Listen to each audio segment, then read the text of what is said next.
Hari Om. Hari Om.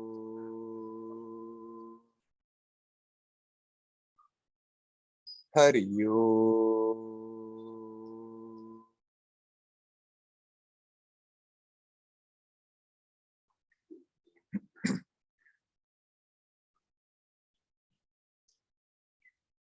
Hello, my friends. You're again on the roof. Still, the work is not finished. Nothing happened the last week, but we can sit here.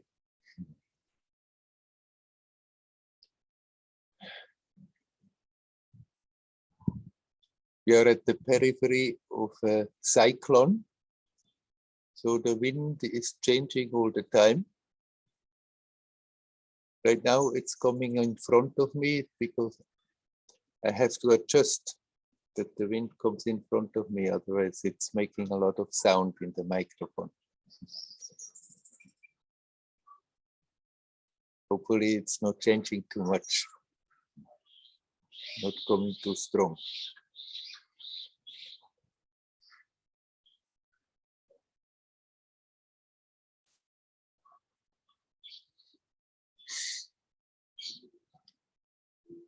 First is that unnameable mystery. No word will be correct to describe it. Many words are there to indicate it. That which is prior to time and space, prior to any manifestation.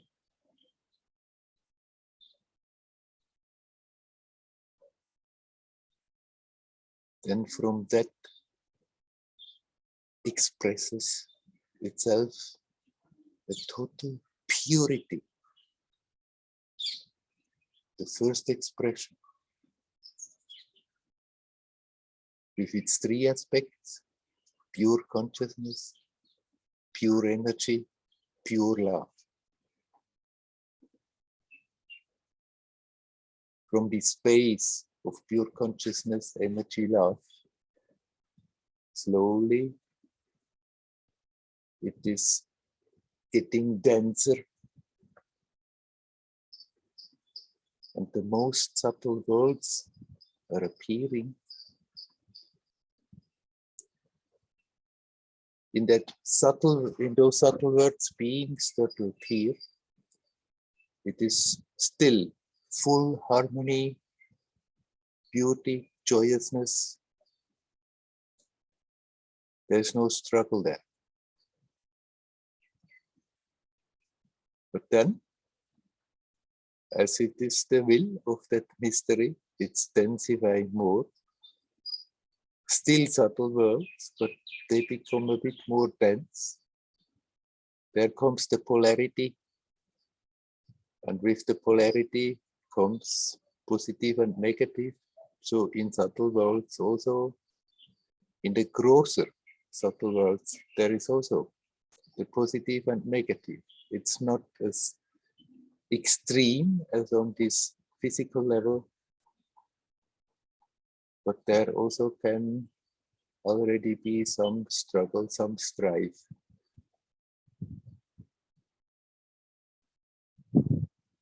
And it's getting denser, and eventually it's manifesting as this material world, which is totally based on polarity, positive, negative.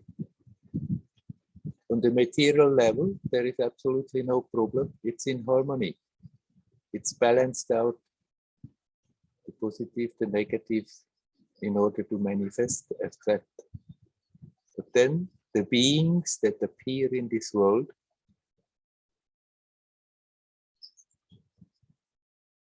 they can be in harmony or not in harmony. If we balance out, then also appearing in this world, there is pure joyousness and harmony. If we lose that harmony, then the tensions are there. This is the challenge of this birth, of this world. There is always that positive influence, that negative influence. And every moment we have the possibility to open to the positive or the negative. If we open to the positive, automatically our experience will harmonize. If we open to the negative, it's condensing even more, it's getting even grosser, the energy level is getting lower, and it's always connected with strife, with struggle.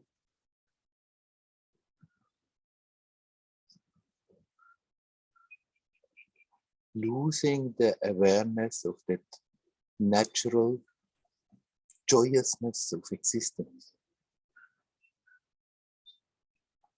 This is the challenge. And right now, there is an intensity around the world. It's incredible.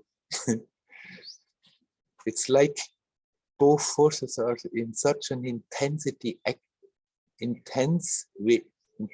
way active, that the moment we open up to one side or the other, it comes in strongly. If we sincerely open up to the light, immediately there is that support, strong, beautiful, powerful. But unfortunately, if we let ourselves go into negativity, into that obsession with the me, separate personality, into depression, gloominess, there comes a lot of support for those negative moods also. And people having lots of personal problems in this time, because there is that intensity there, and as soon as that negativity has a chance, it creeps in and makes those feelings stronger, and the problems people are dealing with appearing to be bigger. So it's worth more than ever right now to be alert, not to slip into that negative mood, but to really bring the attention back to that harmonious state. And how are we coming to that harmonious state? We don't have to wreck our brain from moment to moment all the time. I think, is it now in harmony? Is it not in harmony? Is it what I think, what I feel, what I do? Is it harmonious or is it not harmonious? No. We just bring the attention back home to that pure consciousness as good as we can. And then it's harmonizing itself automatically. We don't have to create that harmony. If we come back to the source, then the harmony is there. And then even in this world, the life can be joyous, harmonious, beautiful. If we lose that harmony, if we lose the touch with that first expression, the pure consciousness, the pure energy, the pure love, then life in this world can become hellish. And people are suffering. And when we look what's going on around the globe, people are suffering.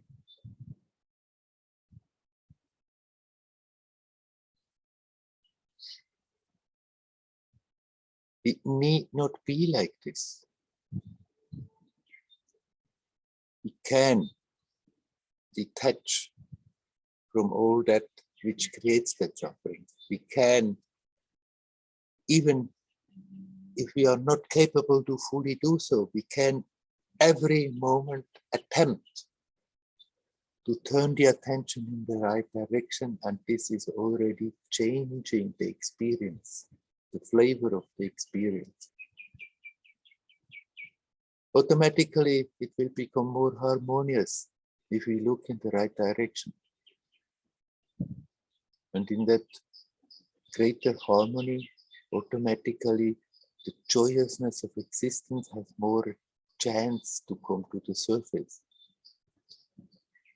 If you are aware of that, there is no space for depression.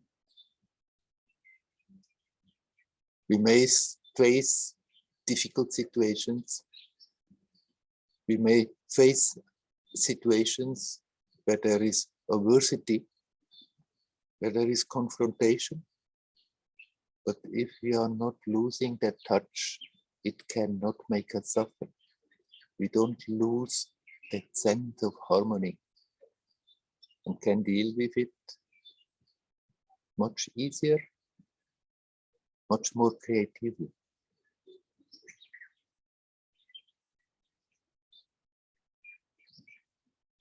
Let that be the priority in our life. Connect consciously, connect consciously. On and on and on. And everything else comes after that.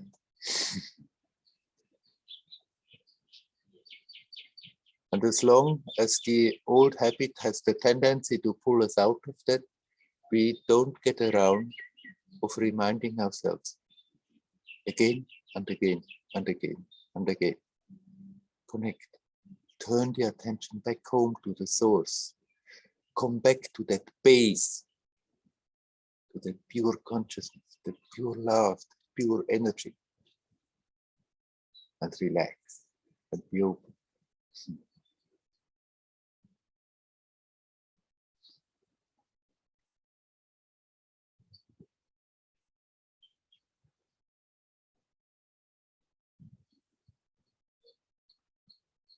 Okay, my friends,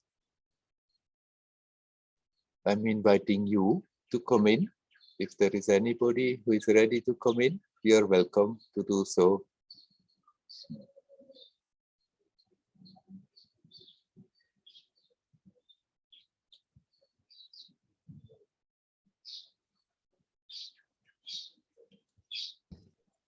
Hello, everybody. Hello, Leora. Yeah. So I had another question on my mind, but I wanted to relate and ask again about what you just said now. I remember I asked you about spirituality in life, in difficult situations, and again, it's about Israel. So what I read is very bad. I mean, I don't feel it around me, of course, here in the small village. But what they say that is going to happen, yeah, is really bad, very bad. So, but I mean, people say to people now. Many people believe in action against eventually. I mean, yeah.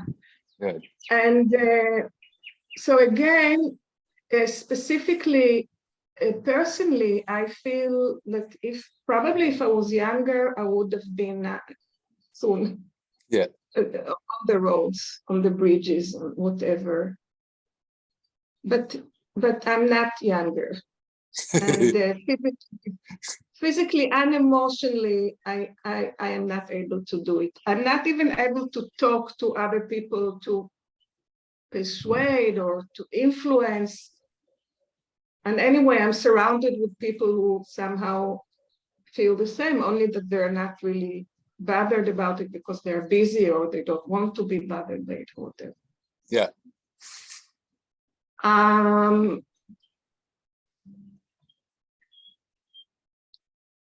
So I think I probably know the answer, but just maybe I would like to hear it again from you. What can I do? I mean, and you told me before, but really, what can I do? Because it's the future, it's my children, it's my grandchildren, it's also me, probably. I'm still here. And it's very, very, very worrying, very worrying. Right. I But can tell you the same thing as I have told you before. And yeah, I know. it goes actually totally into what I talked just before at the beginning. Yeah. The absolutely best you can do is to connect with the essence as good as you can. Then your experience becomes automatically more harmonious, and that harmony that you are experiencing is radiating and influencing others.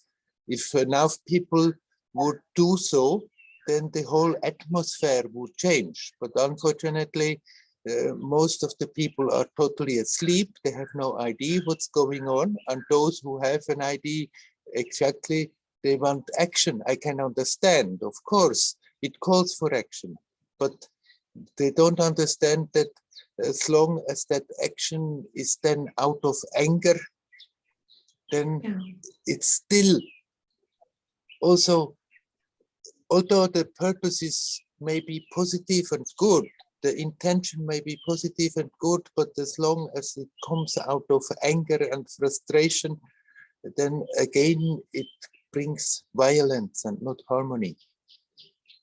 So if somebody feels like they have to go on the road, on the bridges, and do whatever they have to do, let them go, but let them be aware that while doing so, don't get sucked into violence. Stay connected, stay in harmony with yourself, and then their actions will be much more powerful. Yeah, so I'll ask you the second question because it's connected.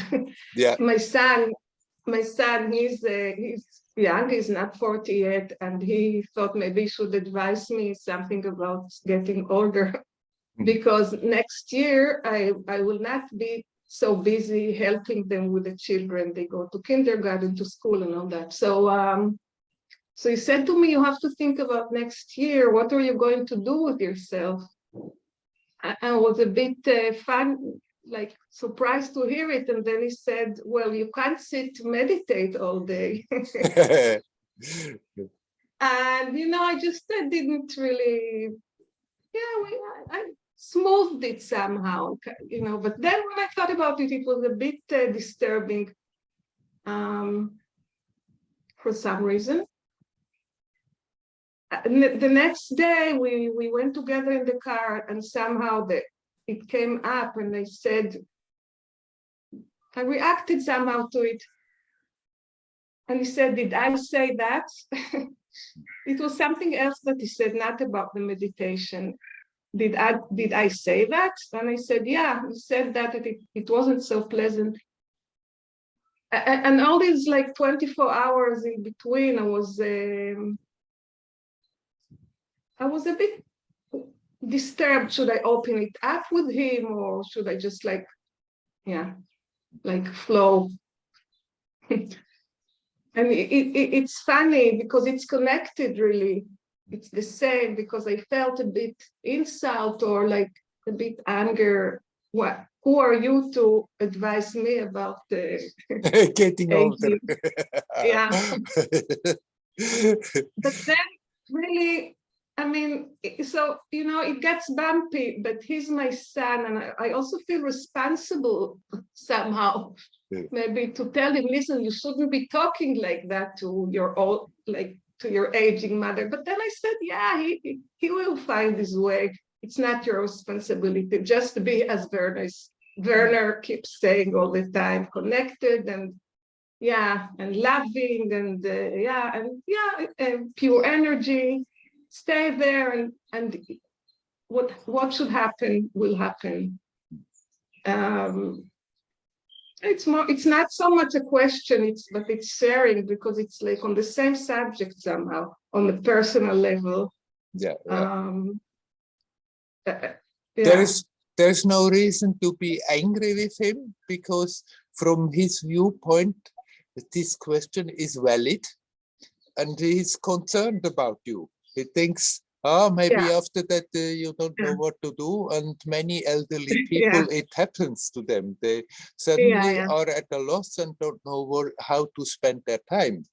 But obviously, since it never even occurred to you, it's not your concern, because you know exactly. You just connect and then live from moment to moment, and there is absolutely no problem about it. So you don't have to now adopt his concern and make it into your own.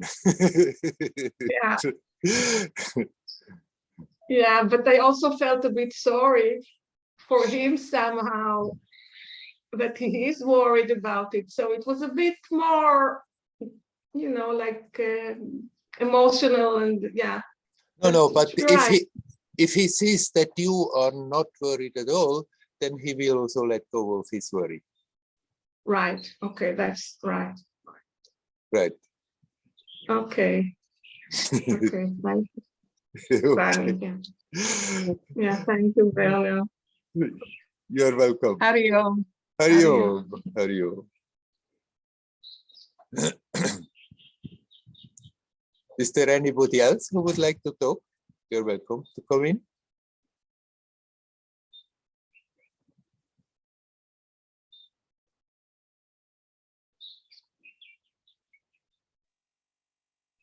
Hi, Werner. Hello, Andreas. Who is connecting to the source, or what is like this connection? I mean, sometimes I believe that it's,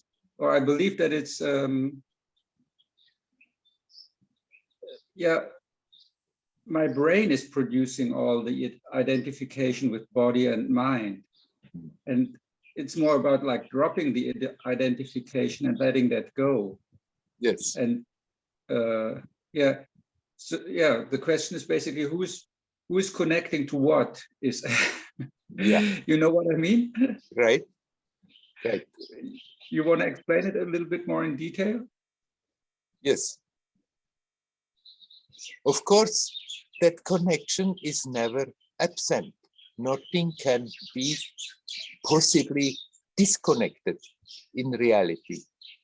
But we are creating that illusion of separation, and then it is an experience, and that yes, it's a question of the identification with that me, with that I, which is simply a reflection of the real I. But we identify with that reflection, and from that experience, it feels like we are disconnected. And so the way to talk about this is to connect. But it simply means to bring the attention back to that which already is, as we are not disconnected. So you can call it redirecting the attention, or you can call it disidentifying with that level that produces that feeling of separation.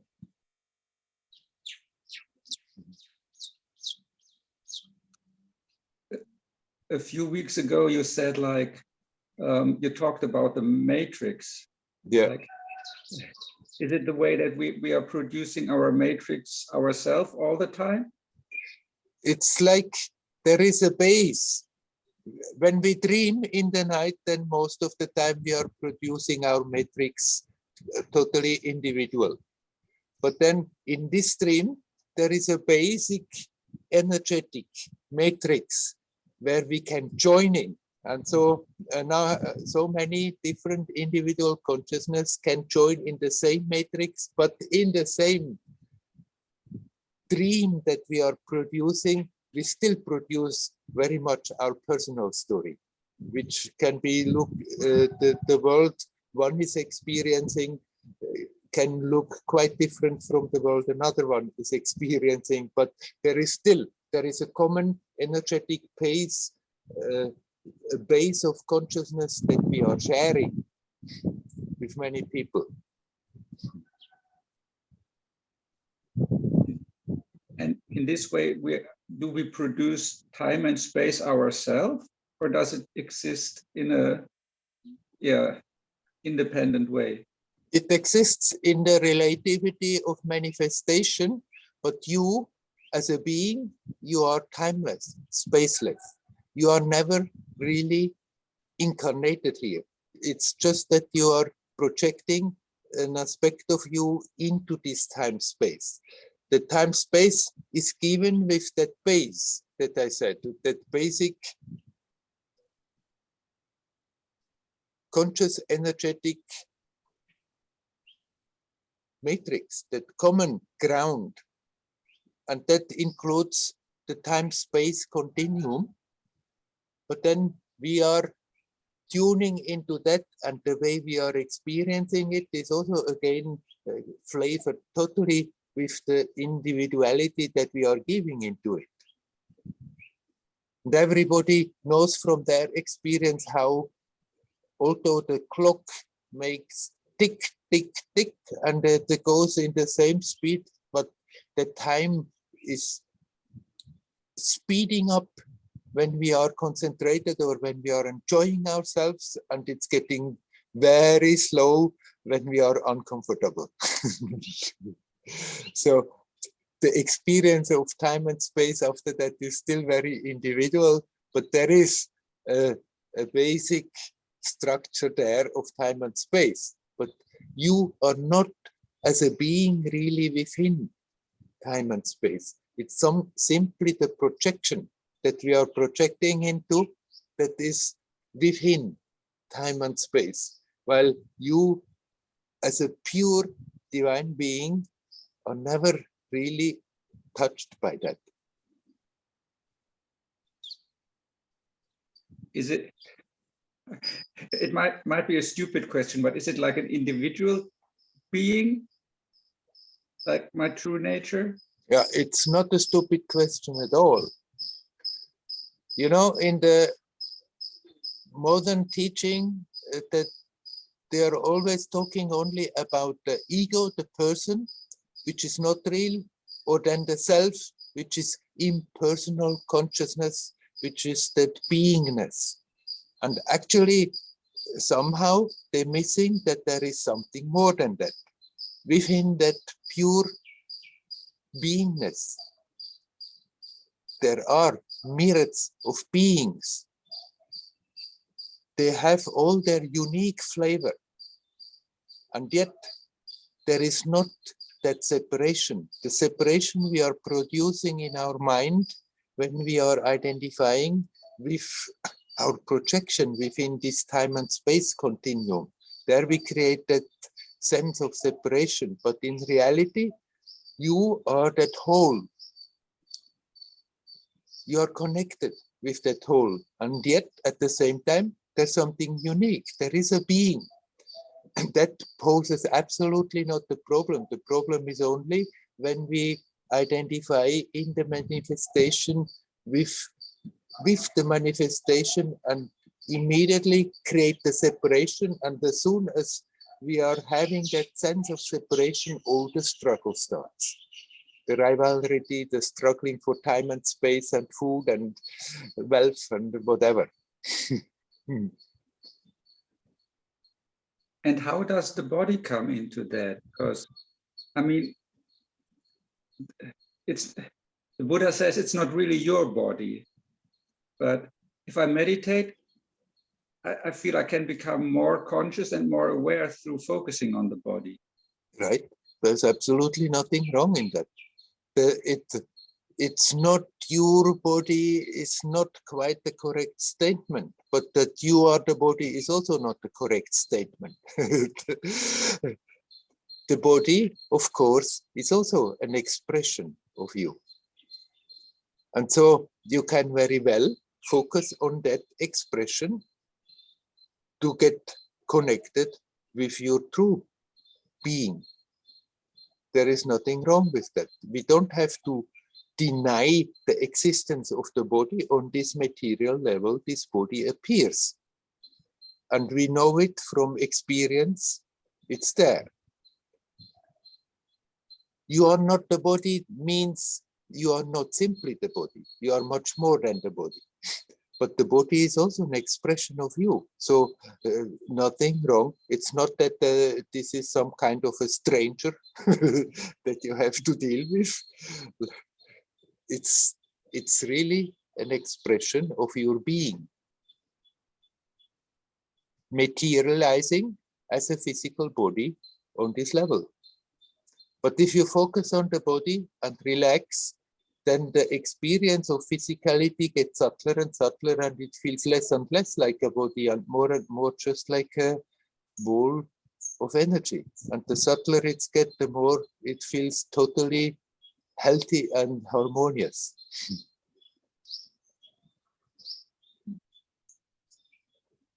A lot of times I look at it from the perspective of the brain, like physiology. Yeah. That like my brain has to produce, like a neurobiologist would say, like your brain has to produce the images of your body because it's not like directly given. How does that fit into the picture? Well, the brain is only an organ. It's not really the brain that is producing, but to function on this physical level, we need a functioning brain. But it's simply the organ that makes that mysterious interaction of consciousness and matter possible. If the brain is damaged, then that interaction also suffers and people are not more capable of functioning in the same way. But the brain is, of course, not producing it. It's coming from your being. Okay, I have to. It's enough now to digest for me. Yeah. Okay. Let's leave it at that. Ario. Thank you. Ario. Is there anybody else who would like to say something? You're welcome to come in.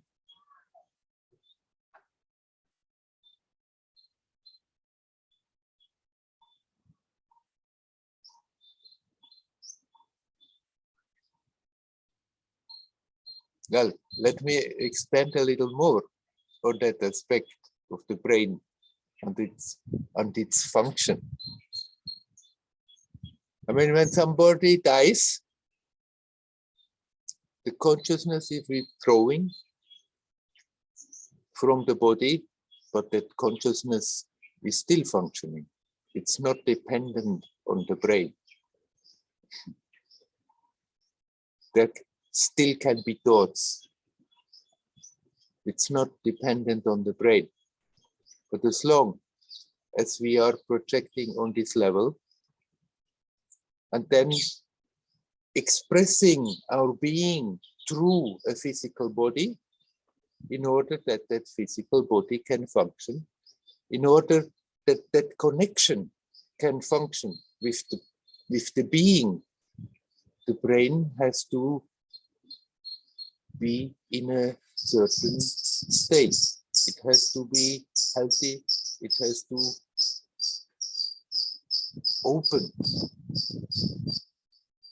be open to the subtle influence of the being.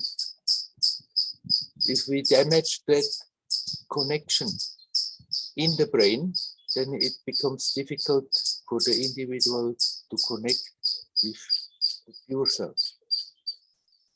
So the brain is important, but it's not that the brain is producing all that. The brain is an instrument that is necessary, that this connection between your pure being, between your subtle body and the physical body can function properly.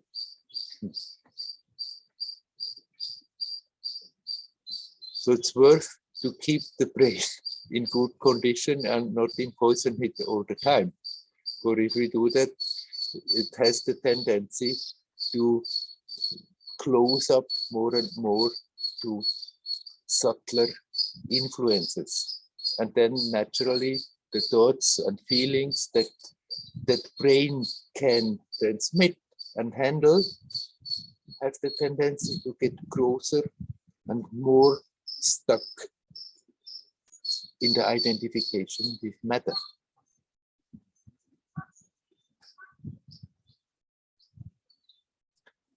All that development, all that research about how the brain is functioning, of course, that's good, that's great. Unfortunately, so far humans have the tendency, whatever they find out, to do something negative with it. But this is not the fault of the research, it's simply the fault of the intention.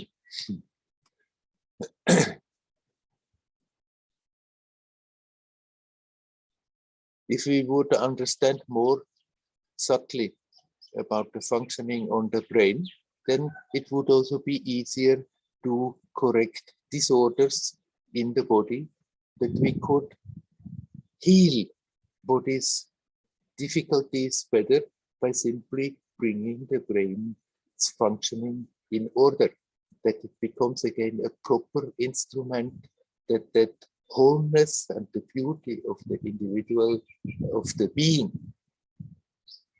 can express itself properly on this material level.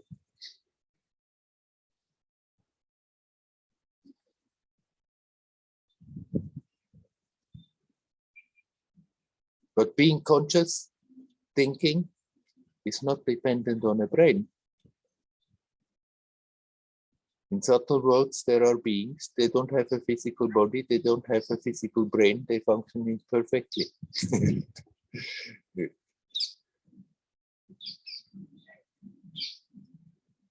Okay, I'm asking again, is there anyone who would like to talk? You're welcome to come in.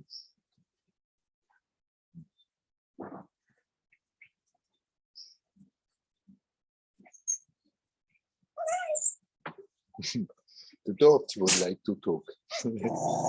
Hey.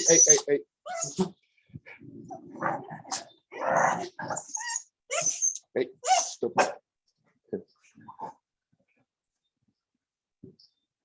Werner? Yeah, you can come back. Else Yeah, you're welcome. You say the consciousness can exist without the body? Like, and if the body dies, it's still there. Right. And what happens then? Then the consciousness will be withdrawn into the being that has projected it and become aware, oh, this whole was a big dream.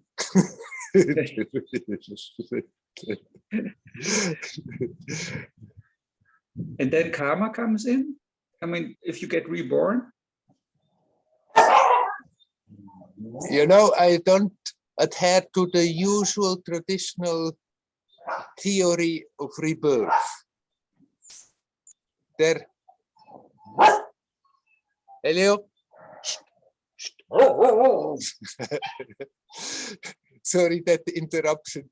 There has just a few days ago, we have two dogs, and the third dog decided now that he also wants to stay with us, and there is still a bit adjustment difficulties. Hey Leo, go down. Okay, sorry. As I said, even now, you are not really incarnated. Your being is not incarnated. It's just an aspect of you that is projecting into this world, and we call that the incarnation. When this lifespan is over, this aspect is withdrawn in your being. Your being may decide to project again in this world, in any other world, but that new projection is not strictly speaking a reincarnation of Andreas now, but it's coming out of the same being, and then it can happen that lateral there is somehow a connection between one projection or another, and then people say they remember previous lives. But it's more like it's just the same being is projecting again. And karma basically is the law of cause and effect, and it's valid within this time-space continuum, the karma. Now, that being may feel that some lessons have not been really properly learned and project in situations where these lessons can be learned. And you can say it's your karma that you have all kinds of confrontations there. And you can call it like this, but it's not that compelling force that like eye for an eye, tooth for a tooth. You hit some person in this life, in the next life we will get hit for it.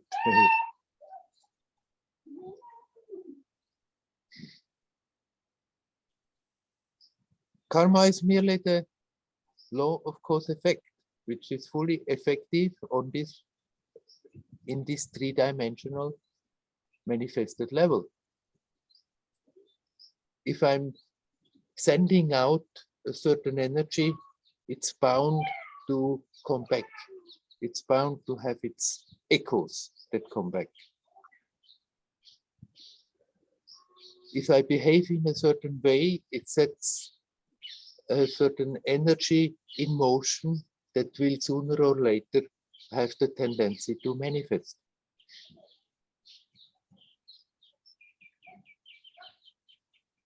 And enlightenment means that I'm not going to reproject anymore?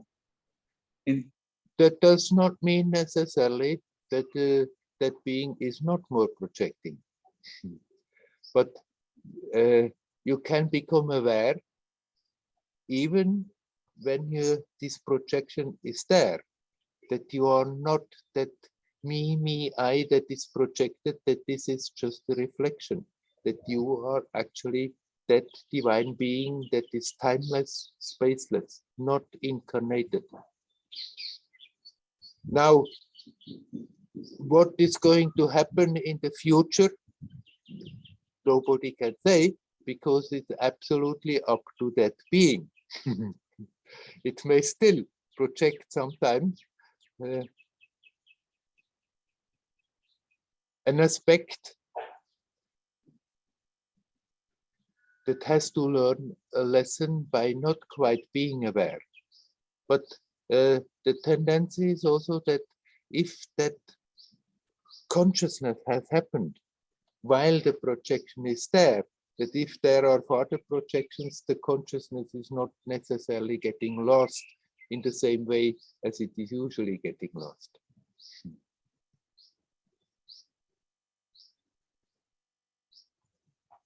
The Buddhist term nirvana means like going, fading away or going out, disappearing. So how does that fit in? We have never left nirvana. And that being may decide not to project and fully just be absorbed in that divinity, or it may keep that possibility to project and learn, and most of them will. But they may not necessarily project in a world like this, but more in harmonious places.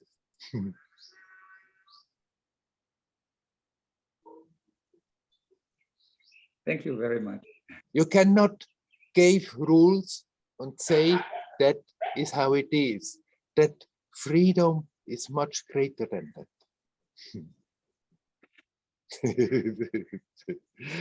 I just try to gain a little bit orientation. Yeah, right. Anyhow, Leo, stop it. Come here. Come. The new one, it has been christed by Suda Jedi, and he's after our female dog, and that makes our other male dog angry. So now you just keep quiet and stay here. Huh? You know, don't try too much to understand what's going on. Hey, stop it now. Go down. Go down. Go, go, go.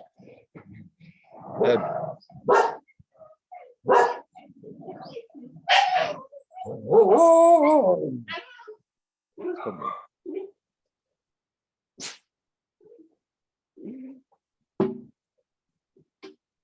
It can never be fully understood, the mystery of what really is happening here. If a teaching helps you to open, not to get smaller, but to open. If a teaching helps you that you can open up to something broader, then that teaching is helpful.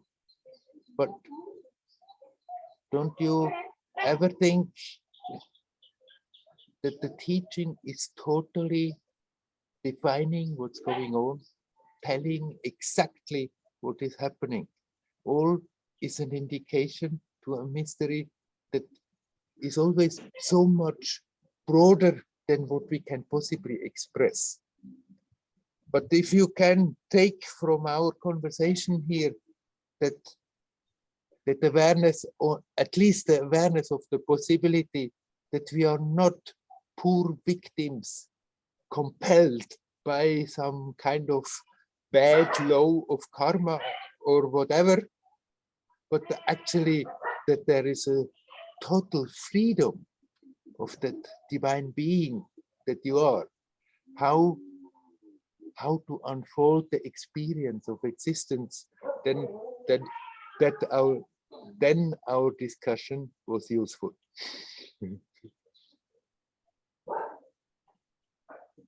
I find that in meditation it helps me a lot when I'm not so much focused on my person, like that. Like for a long time, somehow in the background of my meditation was that I was trying to achieve something, or the me was always very present in it in a way, and the thought of that I have to do it, Yes, and opening up and letting it happen helped a lot. I think this goes with what you just explained, doesn't it? right. As long as I think I have to achieve something, of course, then I'm thinking as an individual who has to become more perfect, or somehow that me, I have to get somewhere. And if we can let that go, great. Still, we can have that spark of not then letting that go and go to sleep, but have that alertness and that openness for vastness, for beauty, for divinity.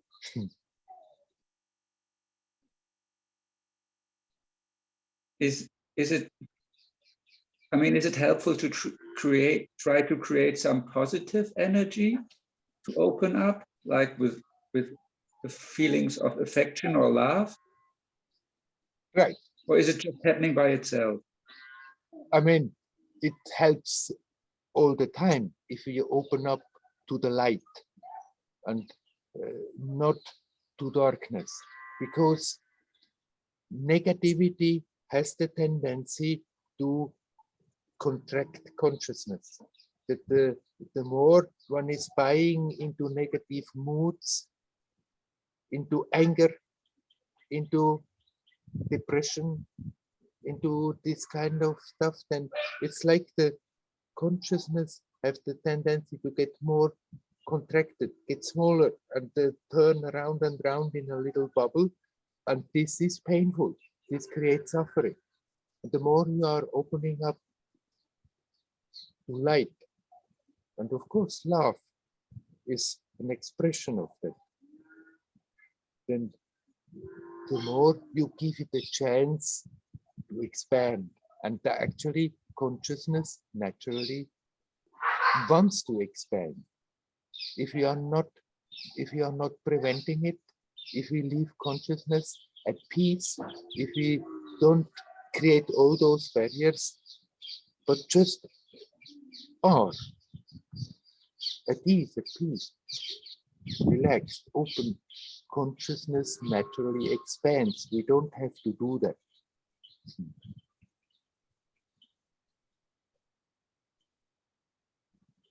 Last time you said you should relax your legs. Yes. Does that hold true for meditation? Because if I sit cross-legged, sometimes it's kind of hard to relax then. Yeah. Still, you can get the impulse to relax, and it does something. Is it specifically the legs, or is it the hara too, like, which is the important thing? I mean, whatever works best for you.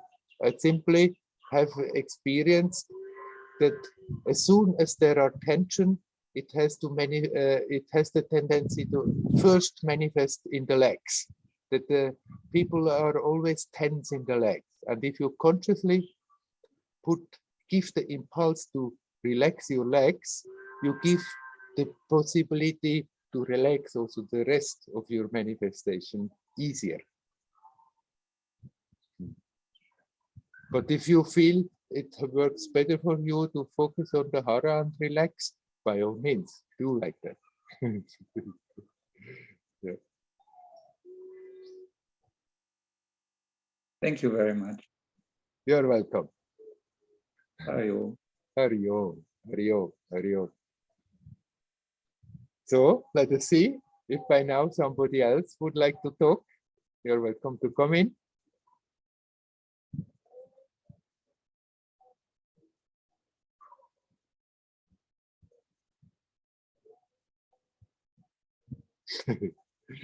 Yeah, so I will ask about something you said about just now about knowing the future.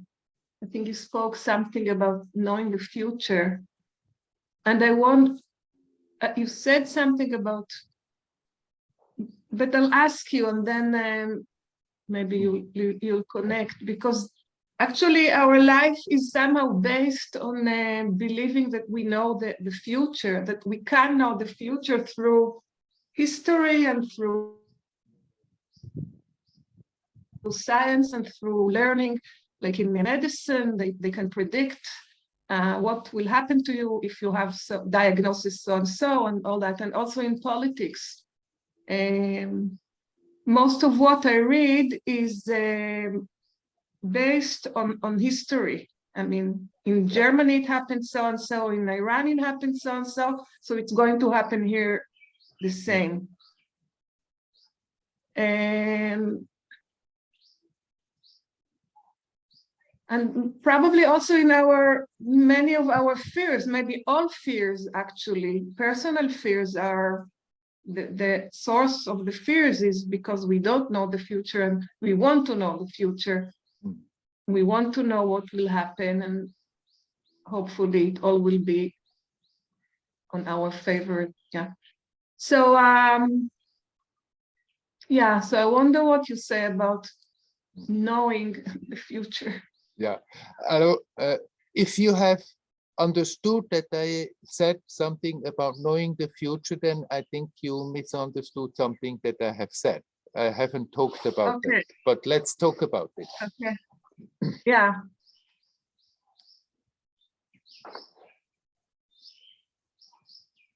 The future is not something that is written in stone. And our trying to figure out the future is exactly what you described. We know about the past, and then we project it in the future. And then we think it may happen like this, it may happen like that. And then we can get happy about it, or we can get very worried about it according to what we are projecting.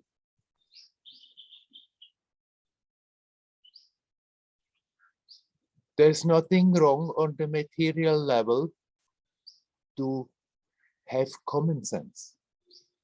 And common sense is connected with all the past experience that we had, individually and as a race. And if we act with common sense, then we act in a way that we are giving the possibility that the future could develop creatively, positively out of it. There's no need of knowing the future. And even if people can see the future, they can see a probability. And if the probability is strong, then it will manifest. But especially in a time like now, there is such an energetic struggle in a way going on that all projections for the future, they don't mean too much because it's changing all the time. Mhm. So the fear, of course, is there for the unknown. And then we would like to know the future and think if I know the future, then I have less fear. But sometimes if people think they know the future and the future prediction is not the nice one, they may have more fear, not less fear. But the fear is from the unknown. The fear is from that my integrity as I'm experiencing myself now may get lost or may get maybe in danger. It's the fear of that. And we have to learn to live in the now. We can reasonably plan for the future knowing it may work or it may be totally different. We can make projections, what could happen out of what is now on the way, what could grow out of it, and consciously give a positive impulse into it with the idea that the future may turn more positive if I do so. But we don't have to know the future. Mhm. You are timeless. The present as a point in time is nothing. It's continuously going. Within time, when you say now, it's already gone. When you put the finger, it's already passed. There's not really a present. It's a point with no dimension that is continuously gone. Whereas if I bring the attention to the present, then actually it's like stepping out of time. Then it's a timelessness, that sense of presence. Make that sense of presence, that timeless now, your home. And from there, you are automatically giving the best, most constructive influence within the current of time that the future can turn positive, creative, beautiful. So trying to figure out exactly what's going to happen in the future has the tendency to get us more fixed on details and losing that relaxedness of connecting with the now, with the timelessness of the now. So don't worry about the future. Don't close your eyes and think, no, these things, they can never happen, that people think they may happen. But also, all those predictions, they are not written in stone, even if it seems very obvious that now this and this and this is going to happen. There are always influences possible that can change the whole picture. Your security, if it is based on knowing the future, is a very, very fragile thing because it's a false security. And we need not try to get more secure by knowing the future better. You find security in your home, here now, because here now you are not affected by what is happening. But if you are living from that space of that timelessness, then you are influencing the current of time, the current of events in an extremely positive, constructive, harmonious way. So that's the best you can do for the future.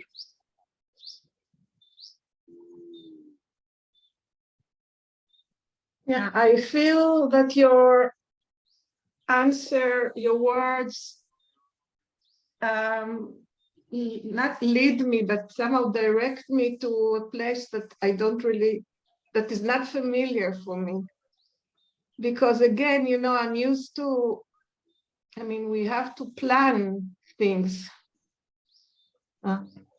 in life sometimes according to predictions about, even like for the weather, we have to collect the wood or whatever to prepare the food on a very relative or physical everyday life.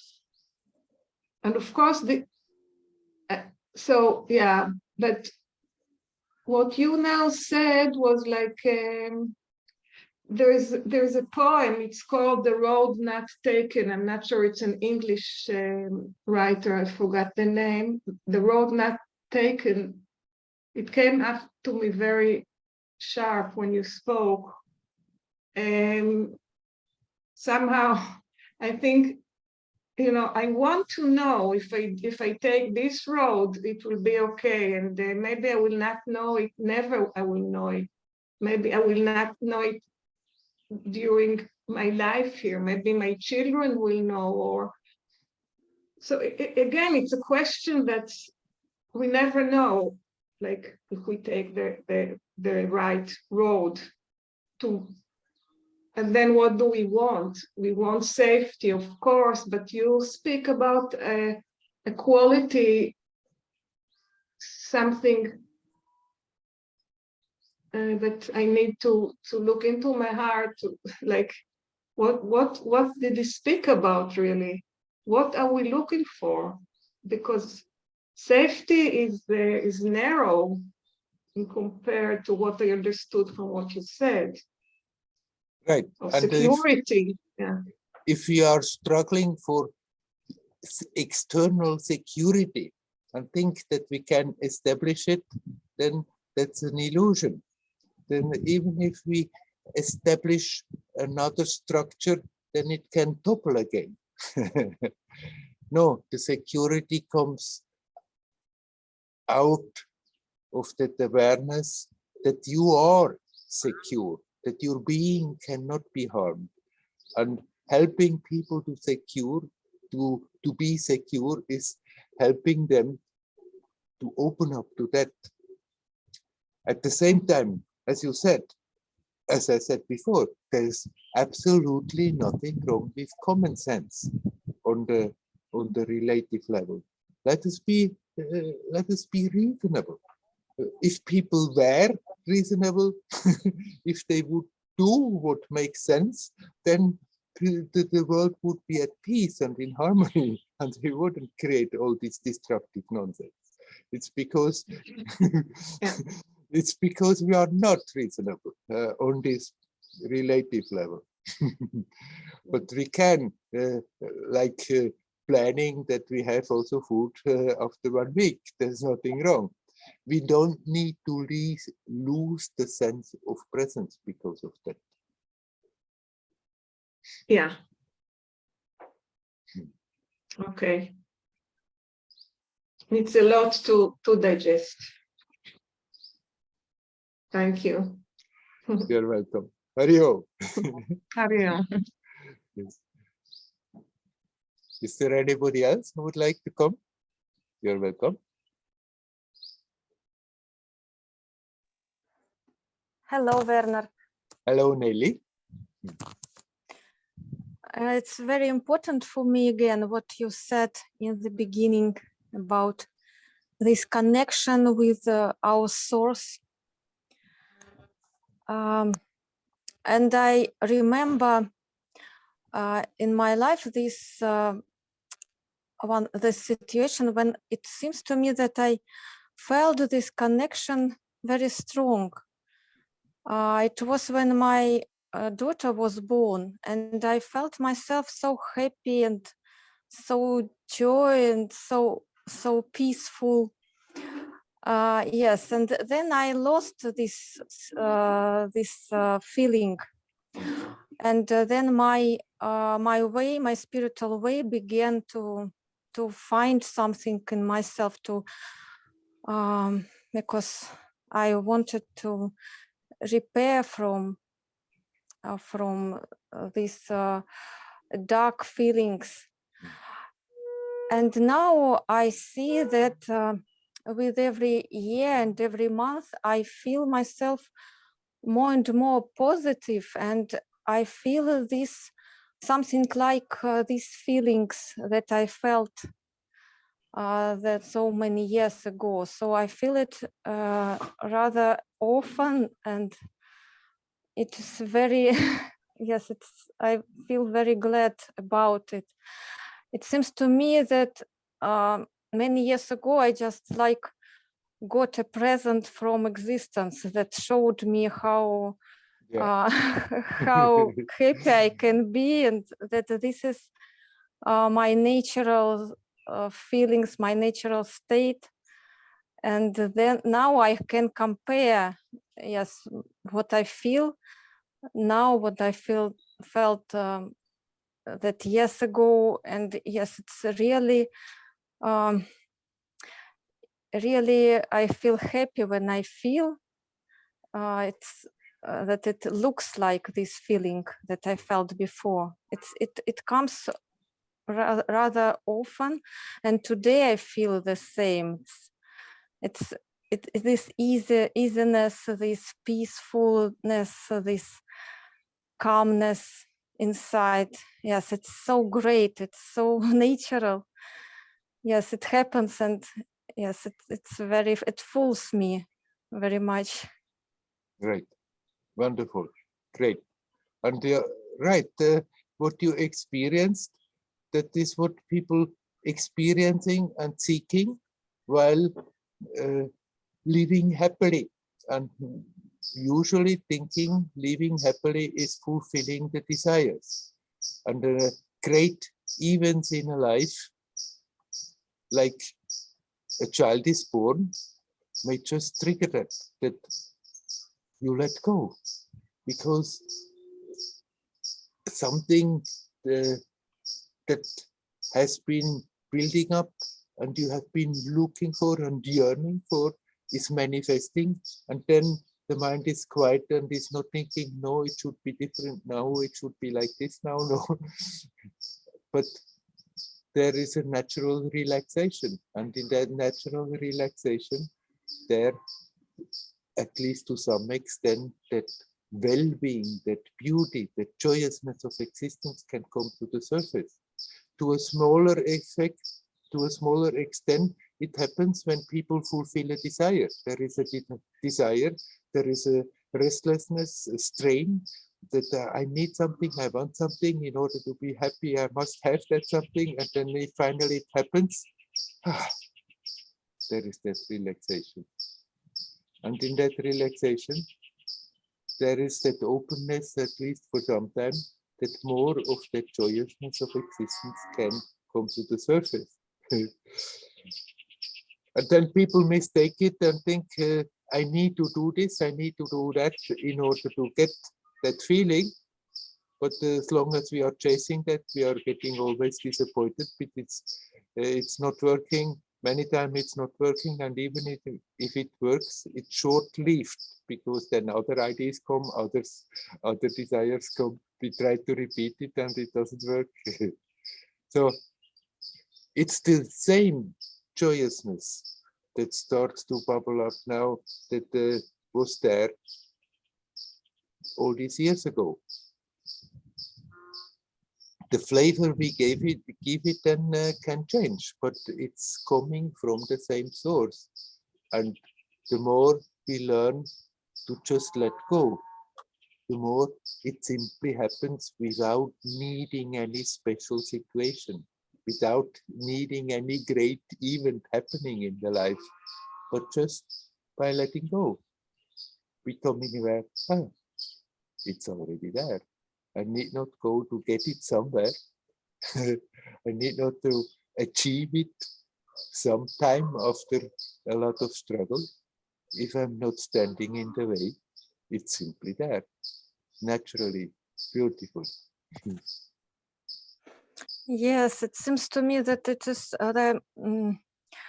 it is because of the openness. Yes, when I felt myself open to the baby, I felt this.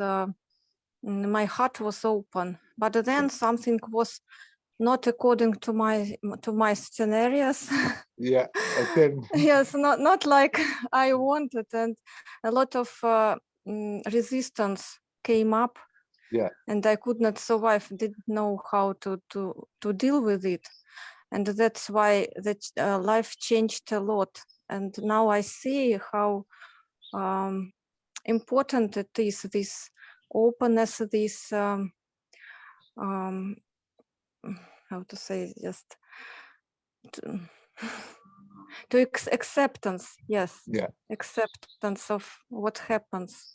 Yeah, it is just all this is in me, in myself, in spite of all the external things and circumstances. Yes, everything is inside. How I deal with this. Yeah.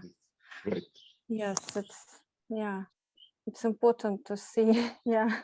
Very good. Nice. Continue like this. Sometimes Yeah. it may happen that out of habit it's clouding again, but if you are really deeply aware, it's there still. Even if it has sometimes the tendency to fade again, then the awareness is there, but I don't have to seek it somewhere. I don't have to achieve it. I just have to look what is clouding the experience and learn to let go, and there it is again in its beauty. Yes, I learn to let go every day. Yeah, very good, very good. Thank you, Werner, very much. I very appreciate your remind about it all the time. Yes, very precious. That's what we are here for, huh? Yes. Hari Om, Hari Om. Hari Om, Hari Om.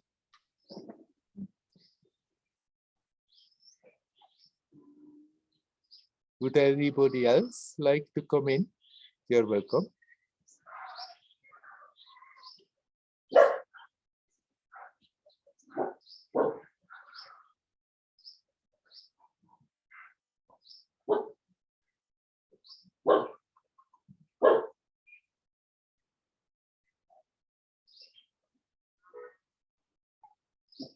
That's what is so amazing.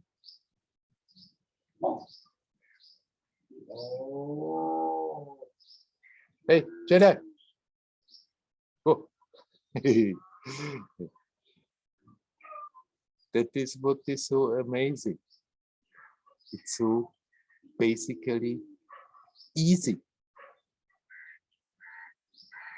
It's not that we have to learn difficult techniques in order to somehow get there, in order to somehow connect.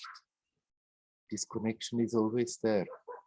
It's just out of habit, identifying with the manifestation, with the expression, taking the expression for the being, instead of seeing that this psychophysical manifestation is just a channel of our being to connect on this level, in this world, to interact in this world, but it's just a channel. But then the habit of identifying with it clouds that connection and creates all that sense of alienness, of being separate, of being not connected. And then we struggle, trying to get it somewhere. And in course of the process, we learn to let go, and maybe suddenly or gradually, that awareness comes, hey, I'm not needing anything to get, to achieve somewhere. I am complete in myself. And the more that the awareness is there, the more the experience even the day-to-day experience will just be an expression of that natural inner harmony and joyousness. Then life becomes what it is meant to be, a playful, joyous journey through this time-space continuum, getting richer for the experience from moment to moment. It's not difficult. The difficult part is for our mind to accept that I'm creating myself the barriers.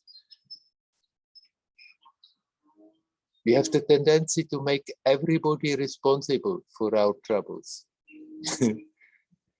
Of course, the parents, they have been there first, the way I have been brought up, the society I have been brought up, all the conditioning that I have picked up, the whole world, the whole universe, everything is responsible instead of looking at ourselves. Of course, all those influences have been there. Of course, the parents have an enormous impact on the baby, but the baby is just opened like a sponge and takes in all those influences. But the more that self-awareness is being established, the more then have we the tendency to just taking patterns that have been formed and repeat them over and over and over without being conscious, and recreate and recreate and recreate the same tensions, the same pains. The situations differ a little bit, but keep on recreating the same stories over and over and being then in pain because of it. And crying for God out there, being far away and disconnected. Well, all we need is to see what we are doing, to see how we are doing that ourselves. I'm doing that to myself. My parents had their own struggle, so that's there have been people like all the other peoples, and naturally with their tensions, I have learned also to create tensions. That influence was there. The society was there where I grew up. I have picked up all kinds of conditionings, but then I keep on reinforce them over and over and over if I live unconsciously.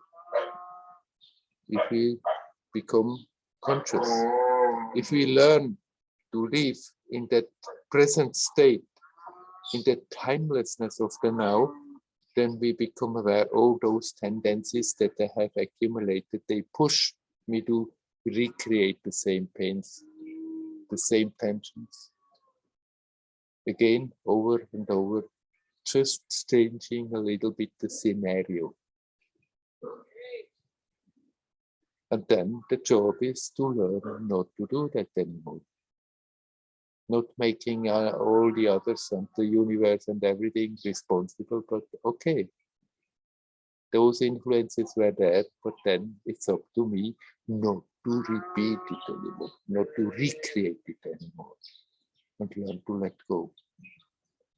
It's not difficult, but we have to have that sincerity to remind ourselves to be alert.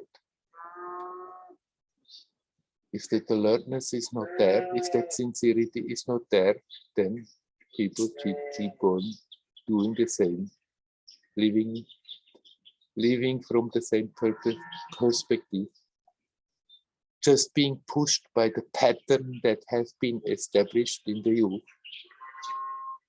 And then excusing everything, that's how it is, that's how I am, because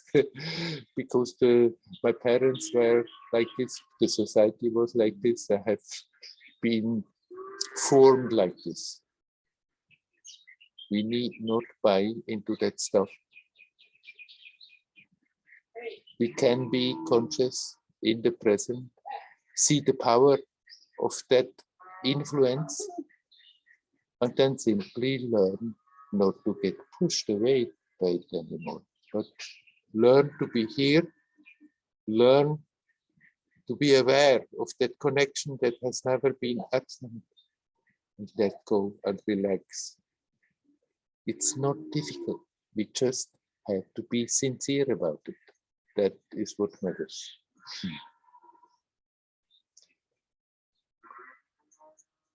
Is there anybody else who would like to come in and say something more? You're welcome.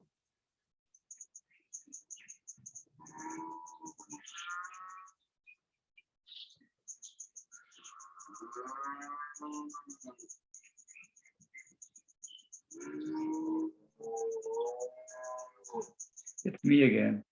Hello, Andreas. You're welcome. Since nobody else Nobody wants to else? come in, you're welcome. I mean, I have a very strong tendency to look for comfort and security. Yeah. Like it takes over all the time. Yeah. How do you have any tips how to deal with that? There is nothing wrong if you make your circumstances reasonably comfortable, if it's possible. If you don't have to spend an enormous amount of effort just trying desperately to make your circumstances comfortable. If you can go about it playfully. Just when that insecurity comes and that idea comes, I have to make my life secure and the future secure, then see that feeling. And when it's disturbing you from the peace in the now, then work on that it's not more an obsession, that you don't make your well-being dependent on it. As long as I'm making my well-being dependent on that comfort, on the security, which is a false security, it can be destroyed in a moment anyhow, all the time. But the feeling of security I'm getting out of the external comfort, as long as I'm not making my well-being dependent on it, there's nothing wrong. But if I see that I'm depending on it, if it's there, I'm fine. If it's not there, I'm miserable. Then it's really a good advice that we work on it to detach from that. That we become aware, I am the source of my happiness. I am the source of my security. I am the source of my well-being, of being complete, and not the circumstances. And if at the same time I can reasonably arrange the circumstances that they are quite agreeable, then nothing wrong in it.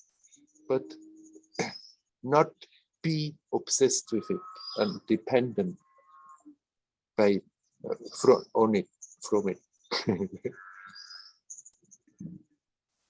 I forget it so often. I'm getting carried away in like modern life, and then it just takes over that I want to have a nice time, be entertained, or feel good, and I forget what's really important. I mean, most of the times I feel that I'm operating under the wrong intentions. There's nothing wrong having a good time and having doing things that you like to do. Just leave your day, start your day with the intent that you want to remember to connect. And then when you are doing your things and have a good time, and you become aware now, have spent now quite the time without having a really conscious moment, at that moment you reconnect. Don't spend the time then scolding you and berating you and haven't been attentive, but the moment you remember, you connect and relax. And then you can still be in the situation where you are having a good time but at the same time be conscious and relaxed in yourself. If you do that consequently, then that memory comes more and more frequent. And if you go on doing so, then you can still live your life, but automatically the attention shifts because you become aware whenever I connect and relax. That sense of well-being is already there to a greater extent. So I need not be dependent on that. And then there is no harm in it.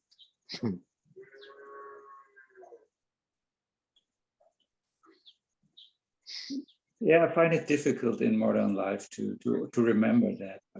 Yeah, Right. Getting carried away a lot. Start your day with the intent that you want to remember. And then when it comes, don't postpone it. Don't think first I'm finishing this and then I'll try to connect. But the moment, the moment you remember, at that moment, turn the attention back, relaxing. Even if you stay just for a few seconds feeling consciously connected, these few seconds are very precious. And if you do it again and again, it will start to happen sometimes all by itself, spontaneously, that it's simply there. You didn't do anything. That, everything is perfectly fine. Simple and easy. And then the mind starts again and bloop, there we go again. But then don't think, oh, I did something wrong and why did I lose it? There, it was there so naturally. Okay. Then think of it. Thank you very much for that moment of grace. I know the direction. And then you turn back to reminding yourself to connect.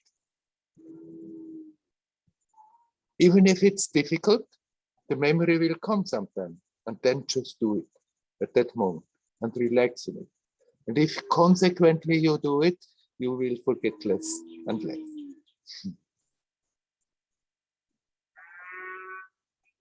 Thank you again. You're welcome. Let us leave it at that for today and stop the recorded satsang. Hari Om. Hari Om. Hari Om.